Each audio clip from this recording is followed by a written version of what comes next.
सियावर रामचंद्र की जय। प्रिय भक्तों, रामायण कथा श्रृंखला में आज हम आगे की कथा का श्रवण करेंगे। दंडकारण्य की गहनता अब धीरे धीरे श्री राम, माता सीता और लक्ष्मण को अपने भीतर समेटती जा रही थी। चारों ओर ऊंचे ऊंचे वृक्ष, घनी लताएं, जंगली पुष्पों की सुगंध और दूर दूर तक फैली वन भूमि थी। कभी पक्षियों का मधुर कलरव वातावरण को शांत कर देता, तो कभी किसी अज्ञात पशु की गर्जना उस शांति को भंग कर देती। लेकिन श्री राम के मन में कोई भय नहीं था। उनके भीतर एक अद्भुत स्थिरता थी। वे जानते थे कि वनवास की राह अब उन्हें केवल कठिनाइयों की ओर नहीं, बल्कि उस महान उद्देश्य की ओर ले जा रही है जिसके लिए उनका जन्म हुआ था। माता सीता उनके साथ चल रही थी और लक्ष्मण सदैव की भांति धनुष बाण लेकर सावधान रहते थे। कई दिनों तक चलते हुए वे एक के बाद एक ऋषियों के आश्रमों में पहुंचे। जहां भी जाते तपस्वी उनके दर्शन पाकर प्रसन्न हो उठते। कोई उन्हें फल अर्पित करता, कोई जल और कोई अपने हृदय की पीड़ा सुनाता। एक दिन वे एक ऐसे आश्रम में पहुंचे जहां वातावरण कुछ अधिक गंभीर था। वहां रहने वाले ऋषियों के चेहरे पर तपस्या का तेज तो था, लेकिन उनके नेत्रों में भय की छाया भी दिखाई दे रही थी। श्री राम ने एक वृद्ध ऋषि से पूछा, महात्मन, आपके मुख पर चिंता क्यों दिखाई दे रही है? क्या इस वन में कोई ऐसी बाधा है जो आपकी तपस्या में विघ्न डाल रही है? ऋषि ने गहरी सांस लेकर कहा, रघुनंदन, हम वर्षों से इस वन में तपस्या कर रहे हैं, लेकिन राक्षसों का अत्याचार दिन प्रतिदिन बढ़ता ही जा रहा है। वे हमारे यज्ञों को नष्ट कर देते हैं, हमारी कुटियाओं को उजाड़ देते हैं और कभी कभी साधुओं की हत्या तक कर देते हैं। हम तपस्वी हैं, हमारे हाथों में शस्त्र नहीं है, हम केवल धर्म का आश्रय लेकर जीवित हैं। श्री राम की आंखों में करुणा उतर आई।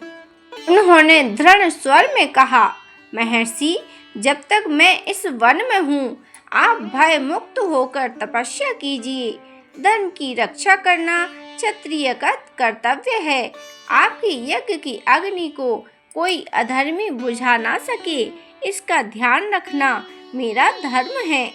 ऋषियों ने श्री राम को आशीर्वाद दिया। सीता ने भी हाथ जोड़कर उन तपस्वियों को प्रणाम किया। उस दिन से श्री राम की यात्रा में एक नया उद्देश्य और स्पष्ट हो गया। वे अब केवल अपने वनवास का पालन नहीं कर रहे थे, बल्कि दंडकारण्य में धर्म की रक्षा का संकल्प लेकर आगे बढ़ रहे थे। एक दिन जब तीनों वन के एक अत्यंत घने भाग से होकर गुजर रहे थे, तभी अचानक धरती जैसे कांप उठी। वृक्षों की शाखाएं हिलने लगीं और दूर से एक भयानक गर्जना सुनाई दी। लक्ष्मण ने तुरंत धनुष पर बाण चढ़ाया। सीता श्री राम के निकट आ गईं। कुछ ही क्षणों में सामने एक विशाल और भयानक राक्षस दिखाई दिया। उसका शरीर अत्यंत विशाल था और उसका रूप देखकर वन के पशु भी भयभीत होकर भागने लगे। उसने अपनी भुजाएं फैलाकर तीनों का मार्ग रोक लिया और गर्जना करते हुए बोला, तुम कौन हो जो मेरे वन में चले आए हो? श्री राम ने शांत स्वर में उत्तर दिया, हम वनवासी हैं। मैं दशरथ का पुत्र राम हूँ।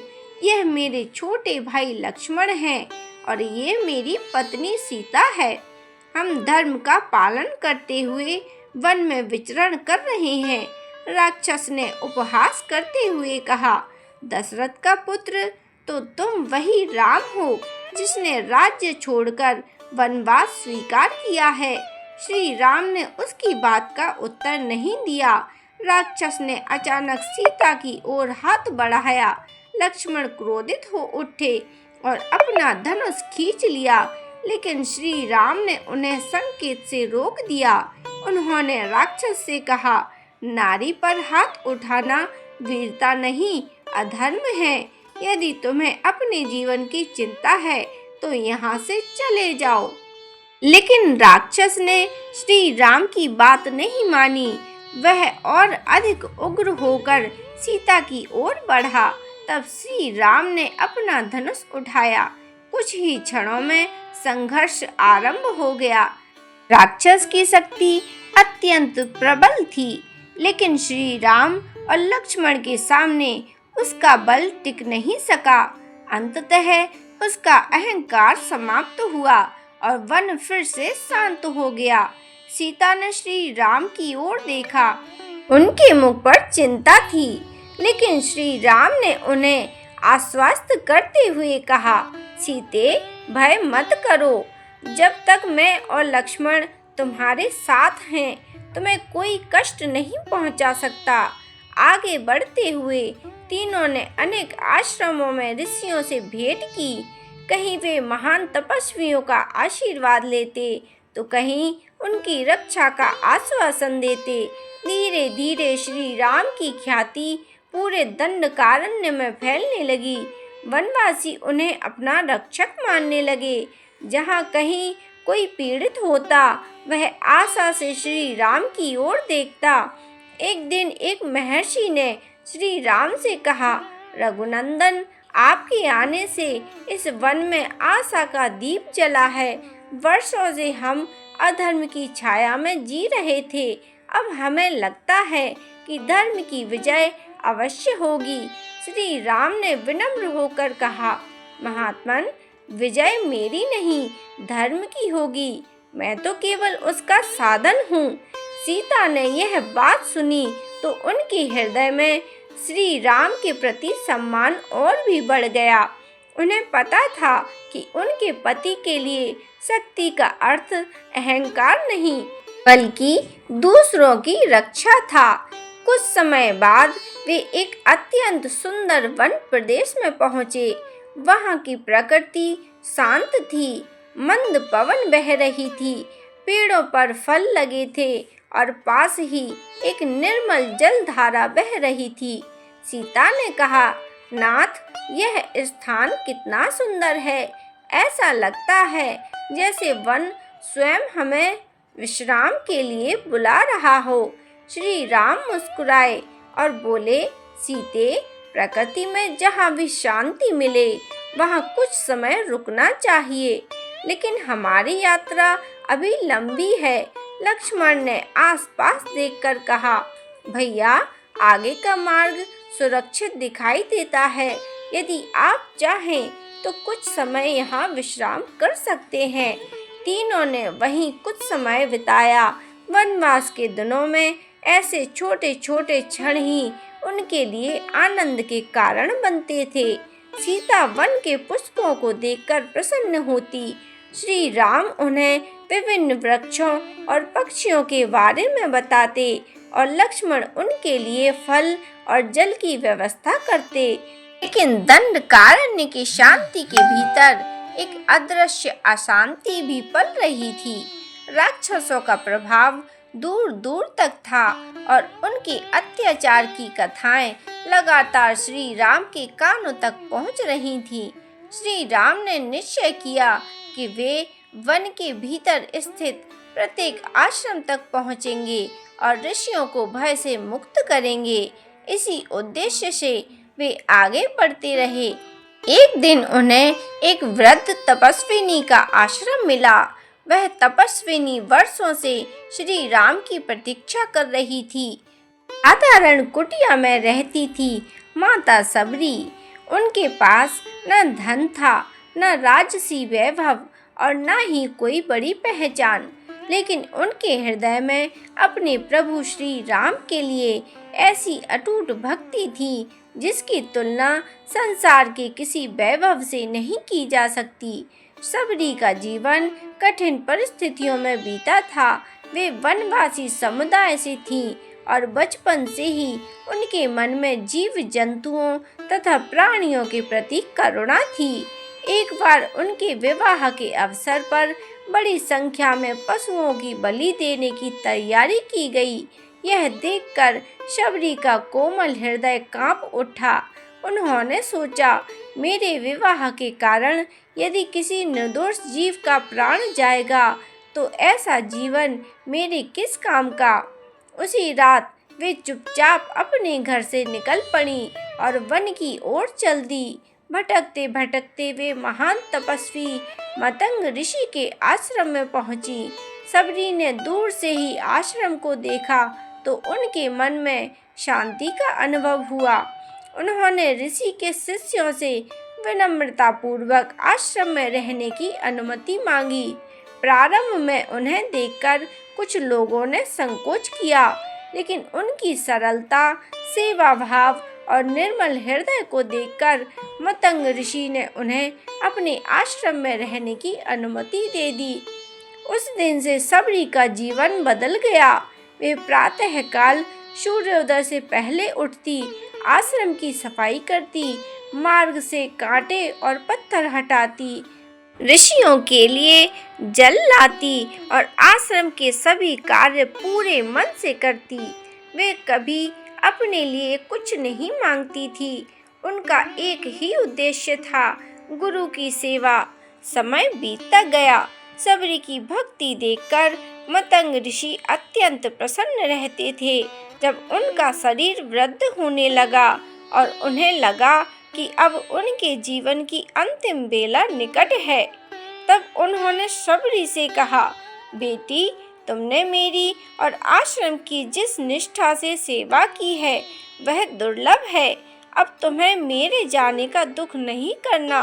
तुम्हारे जीवन में एक महान दिन आने वाला है। स्वयं भगवान श्री राम एक दिन इस आश्रम में आएंगे। तुम उनकी प्रतीक्षा करना। जब तक प्रभु के दर्शन न हो जाए तब तक इस आश्रम को छोड़ना मत। सबरी की आंखों में आंसू आ गए। उन्होंने हाथ जोड़कर पूछा, गुरुदेव, क्या सचमुच श्री राम मेरे जैसे साधारण भक्त के आश्रम में आएंगे? मतंग ऋषि ने कहा, राम करुणा के सागर हैं। वे भक्त के बाहरी रूप को नहीं देखते, उनके हृदय की भावना देखते हैं। तुम्हारी प्रतीक्षा व्यर्थ नहीं जाएगी। इतना कहकर ऋषि ने देह त्याग कर दिया। गुरु के जाने के बाद सबरी का जीवन केवल एक प्रतीक्षा बन गया। हर सुबह वे उठती और सोचती, शायद आज मेरे राम आएंगे। वे आश्रम के मार्ग को साफ करती, फूल बिछाती और दूर तक जाने वाली पगडंडी को देखती रहती। उन्हें विश्वास था कि एक दिन वन की उसी पगडंडी पर उनके प्रभु के चरण पड़ेंगे। समय बीतता गया, ऋतुएं बदलती रहीं। वर्षा आई और चली गई। शीत की ठंडी हवाएं आईं और गर्मी की तपती दोपहर भी बीत गई, लेकिन सबरी की प्रतीक्षा समाप्त नहीं हुई। उनकी आयु बढ़ती गई, शरीर कमजोर होता गया, लेकिन श्री राम के आने की आशा उनके हृदय में प्रतिदिन और मजबूत होती गई। वे प्रतिदिन वन में जाकर मीठे बेर चुनकर लाती। प्रत्येक बेर को देखकर सोचती, यह बेर मेरे प्रभु के लिए मीठा होना चाहिए। वे एक एक बेर को चख कर रखती कि कहीं वह खट्टा तो नहीं। जो बेर मीठा होता उसे अलग रख देती और जो खट्टा होता उसे हटा देती। उसने मन में केवल यही भाव था, जब श्री राम आएंगे तो उन्हें केवल मीठे फल ही खिलाएगी। एक दिन सुबह का समय था। सबरी आश्रम के बाहर बैठी थी। अचानक उन्हें वन की दिशा से कुछ पदचाप सुनाई दी। उनका हृदय तेजी से धड़कने लगा। उन्होंने दूर देखा तो दो तेजस्वी पुरुष वन की ओर आते दिखाई दिए। एक के हाथ में धनुष था, मुख पर अद्भुत शांति थी और उनके साथ दूसरा पुरुष चल रहा था। सबरी की आंखें उन्हें देखते ही नम हो गईं। उनके भीतर जैसे वर्षों की प्रतीक्षा एक क्षण में समाप्त हो गई। उन्होंने पहचान लिया, ये मेरे प्रभु श्री राम हैं। वे कांपते हुए उठी और दौड़कर उनके चरणों में गिर पड़ी। श्री राम ने उन्हें प्रेम से उठाया और कहा, माता, मैं तुम्हारे प्रेम से यहाँ आया हूँ। सबरी की आंखों से आंसुओं की धारा बहने लगी। वे बार बार श्री राम के चरणों को देखती और कहती, प्रभु, आज मेरा जीवन सफल हो गया। मेरे गुरुदेव का वचन सत्य हो गया। मैंने वर्षों तक आपकी प्रतीक्षा की और आज आपने मेरी कुटिया को अपने चरणों से पवित्र कर दिया। श्री राम ने उनके प्रेम को देखकर कहा, माता, भक्त की भावना ही मेरे लिए सबसे बड़ा धन है। सबरी ने अत्यंत प्रेम से वे बेर श्री राम के सामने रख दिए। उन्होंने एक एक बेर चख कर मीठा बेर प्रभु को दिया था। श्री राम ने बिना किसी संकोच के उन बेरों को प्रेम पूर्वक स्वीकार किया। उनके लिए उन बेरों का स्वाद महत्वपूर्ण नहीं था, बल्कि शबरी की भावना महत्वपूर्ण थी। लक्ष्मण यह दृश्य देखकर श्री राम के प्रेम और करुणा को समझ रहे थे। सबरी की आंखों से आंसू बह रहे थे। उन्होंने कहा, प्रभु, मेरे पास आपको देने के लिए कुछ भी नहीं था।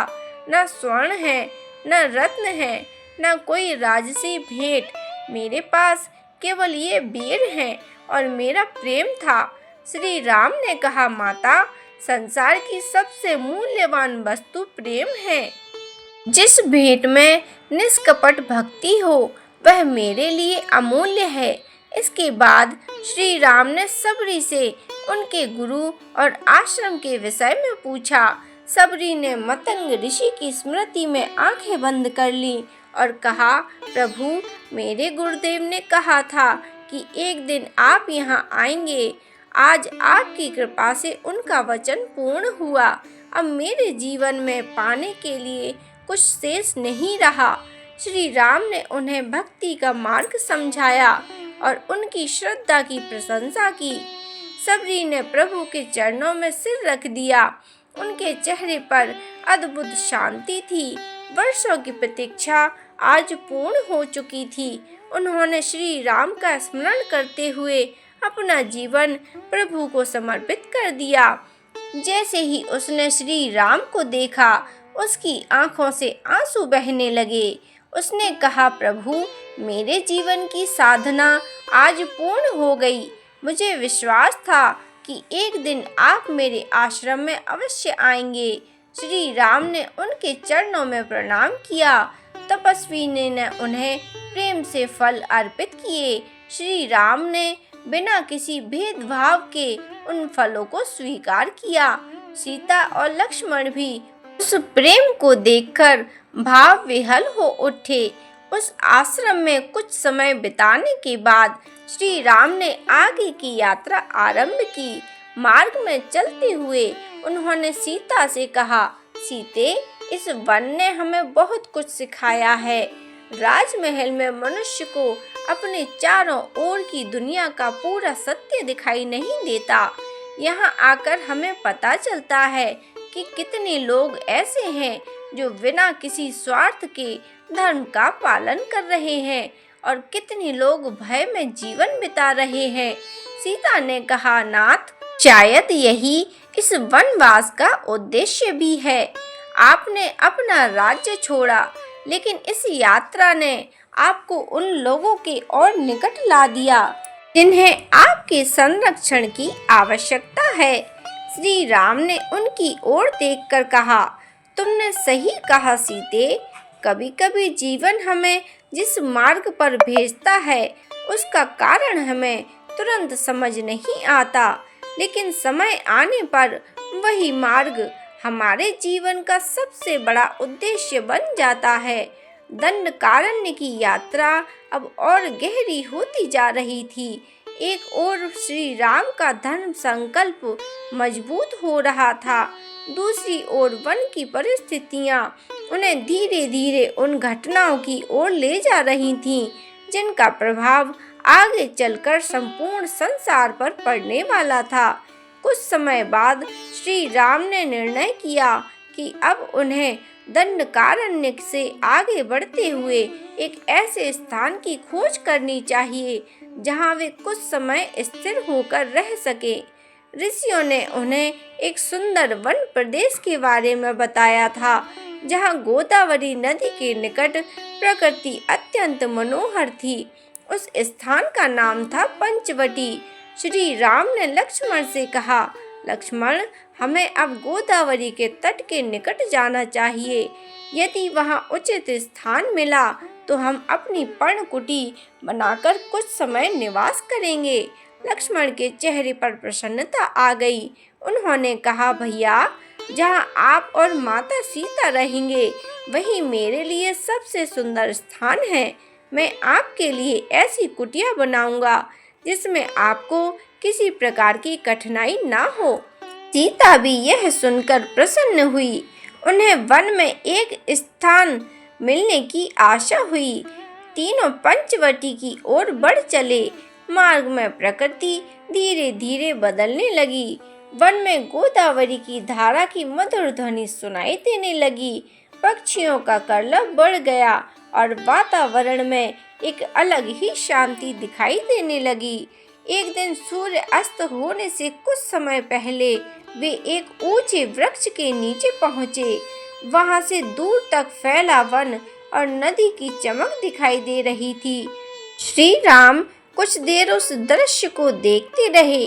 उन्होंने कहा, सीते, मुझे लगता है कि यही वह स्थान है जहां हमें कुछ समय निवास करना चाहिए। यह प्रकृति शांत है, जल समीप है और वन भी पर्याप्त सुरक्षित प्रतीत होता है। लक्ष्मण ने तुरंत आसपास का निरीक्षण किया और कहा, भैया, मैं कल से ही पर्णकुटी का निर्माण आरंभ कर दूंगा। सीता ने गोदावरी की ओर देखकर दोनों हाथ जोड़ दिए। उन्हें क्या पता था कि यही पंचवटी आगे चलकर रामायण के सबसे महत्वपूर्ण प्रसंगों की भूमि बनने वाली है। यही वह स्थान था जहां श्री राम, सीता और लक्ष्मण का जीवन कुछ समय के लिए शांत दिखाई देता, लेकिन इसी शांति के भीतर आने वाले तूफान के बीच छिपे होंगे। अभी उनके सामने एक सुंदर वन, निर्मल गोदावरी और एक नई पर्णकुटी थी। तीनों ने उस रात आकाश के नीचे विश्राम किया। श्री राम ने तारों की ओर देखते हुए कहा, समय अपनी गति से आगे बढ़ रहा है। हमें अपने धर्म के मार्ग पर स्थिर रहना है। लक्ष्मण ने सिर झुकाकर कहा, भैया, जब तक मेरे प्राण हैं मैं आपके साथ हूँ। सीता ने दोनों भाइयों की ओर देखा और मन ही मन प्रार्थना की कि वनवास के शेष दिन भी इसी प्रकार शांतिपूर्वक बीते। लेकिन विधाता की योजना कुछ और ही थी।